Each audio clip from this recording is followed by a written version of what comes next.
Is this just an overpriced trolling motor? This is a motor that seems absurd because we can easily envision seemingly better choices. The cheaper option is a simple trolling motor, and the better option is this Remigo One outboard motor because it is similar in design but faster and with a longer runtime. Right in between those two options is where the ePropulsion E-Lite exists. Compared to those two options, at first it seems like it would be the absurd choice to go with this. But this motor also has a party trick. I'll get to that later in this video. Let me first set the stage for some use case scenarios for all of these motors. The ePropulsion E-Lite and other similar small electric outboard motors are made for the smallest of boats. John boats, inflatables, dinghies, tenders, little skiffs, utility boats, and even some canoes and kayaks. But not this one here. Small electric outboards are also used on sailboats. These motors are not fast or powerful, but they are great for their intended purpose. Kind of like a minivan. Not fast, not powerful, and not well suited for things like racing or off-roading, but perfectly fine for hauling the kids and a lot of stuff to the beach. And if you think an SUV is just as good at the job, you've never really experienced how awesome a minivan can be.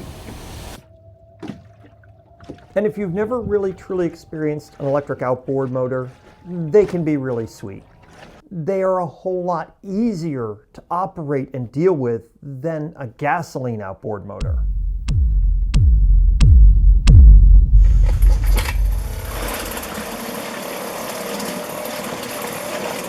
And they're faster than a trolling motor.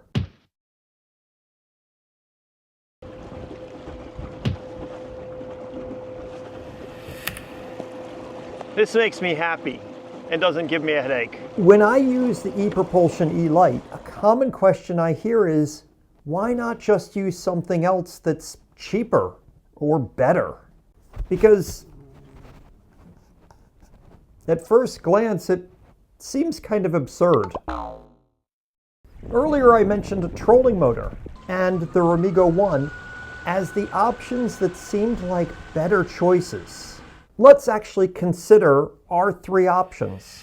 The ePropulsion E-Lite is currently $1,350, which includes everything that you need. Comes with your motor, your transom mount, kill switch, and a battery charger.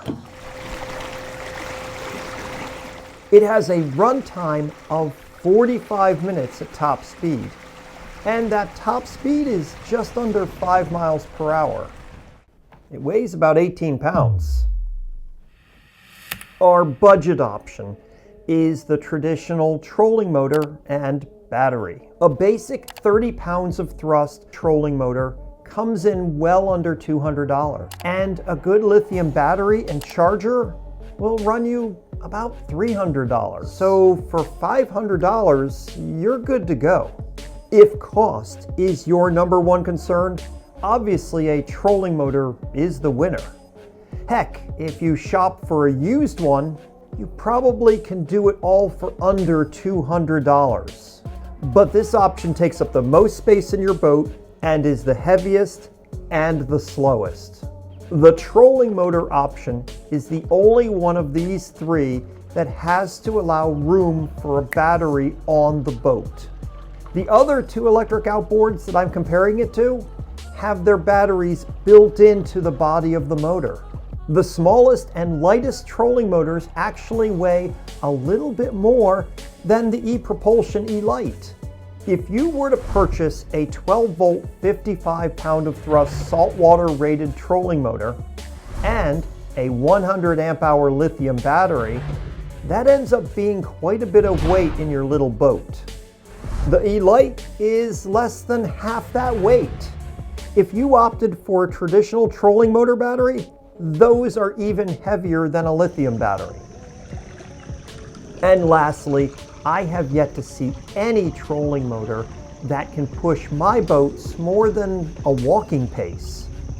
Now, some people claim that a 24 volt or a 36 volt one could be a little bit faster, but if you are buying a higher voltage trolling motor, now you're spending even more money for the motor and the batteries. But in defense of the trusty trolling motor, it is the only option of these three that can easily provide a whole day of runtime with the right batteries, if that's something that you actually need. Next, I'll jump up to the Remigo One, which comes in at $2,650 at the moment. Of these three options, the Remigo One is the fastest, most expensive, and most rugged option. These are not designed to be used all day long. The battery's integrated into here. One of the primary uses for this is probably as an electric tender or something for sailboaters to use. It has a higher top speed than an e-light by about 1 mile per hour. It has a longer runtime and range, and it only weighs about 8 pounds more than the e-light. The push-button speed controls, well, they take a minute to get used to, but they are very intuitive.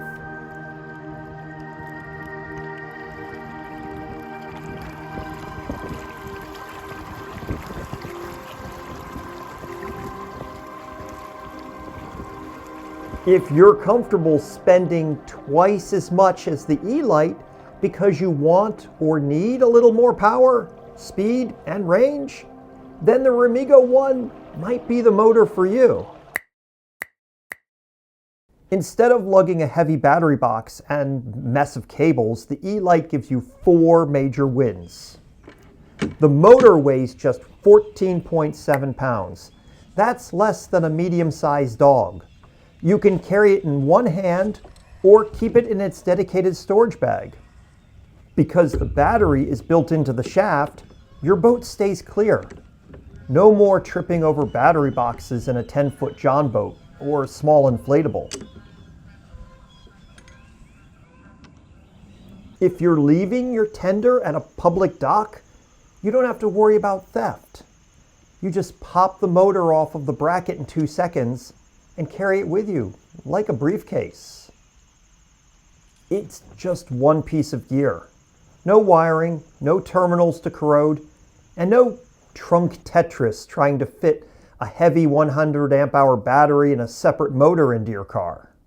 But you're probably thinking about that measly 45 minutes of runtime.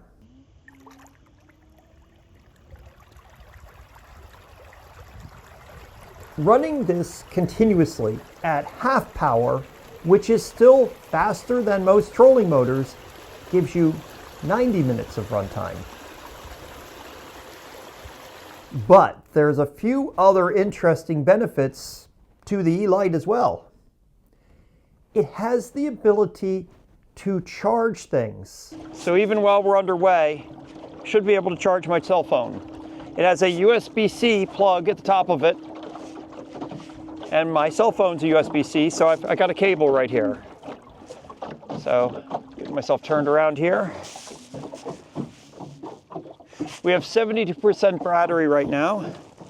I'm going to plug in this USB-C cable. And I'm going to plug it into my phone. And my phone is charging. But that's not the only party trick it has.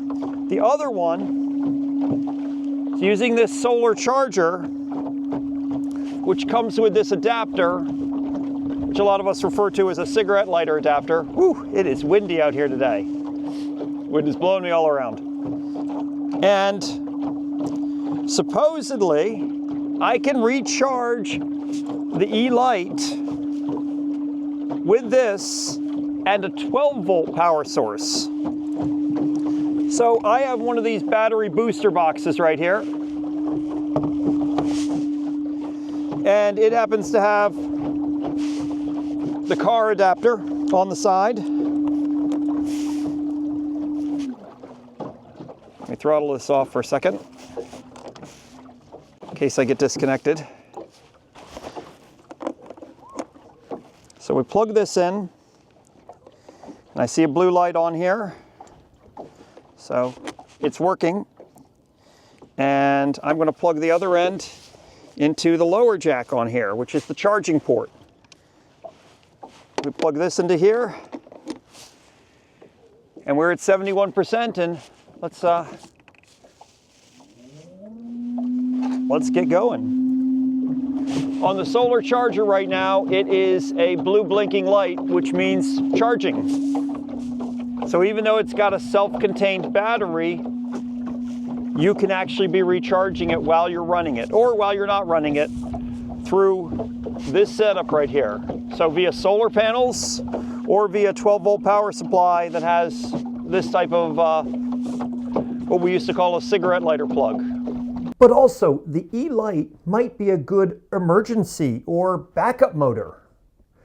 Obviously, if you have a fishing boat, you probably already have a trolling motor, which can potentially get you back home, although very slowly. But if you don't already have a trolling motor, bringing along the E-Light as an emergency motor takes up less space on the boat and could possibly get you home in a pinch. The ePropulsion E-Light electric outboard motor might not be the absurd choice after all, but possibly the ideal choice. Something that's a weak point with the E-Light is this mounting bracket. It's very nice. This part's metal, but this part here is plastic. And these do break on people. And I think a lot of times they break just because the way people handle it. I usually always try to just set my motor straight on there, let it click on. And then when I'm done, I take the motor off. I do this when I'm going just around the corner to the boat ramp, or when I'm pulling my boat out. So usually when I'm in the water, I pull the motor off before I pull the boat out. That way, it's not like tilted in the up position and bouncing around and putting a lot of strain on this plastic shaft right here. So that's just something to keep in mind with the E-Light. The E-Light isn't for the person who wants to go 10 miles out, or the person who only has $200 to spend. So do you think the E-Light is the ideal choice, or is it really just absurd? Let me know in the comments. If you're unsure and want to dig a bit deeper into the pros and cons of what might be right for you, I have other videos comparing the E-Light to the Remigo One, comparing the E-Light to a trolling motor, and comparing the Remigo One to an ePropulsion Spirit 1.0 Plus. I also have a video about the Redodio battery, and I have discount codes for most every one of these things in the video description, as well as YouTube shopping links. Or if you're looking for other small electric outboard reviews and comparisons, I have a playlist of those videos too. Either way, thank you so much for watching, and I'll see you in this video right here. Right here. Stay safe out there on the water, however you might be doing it.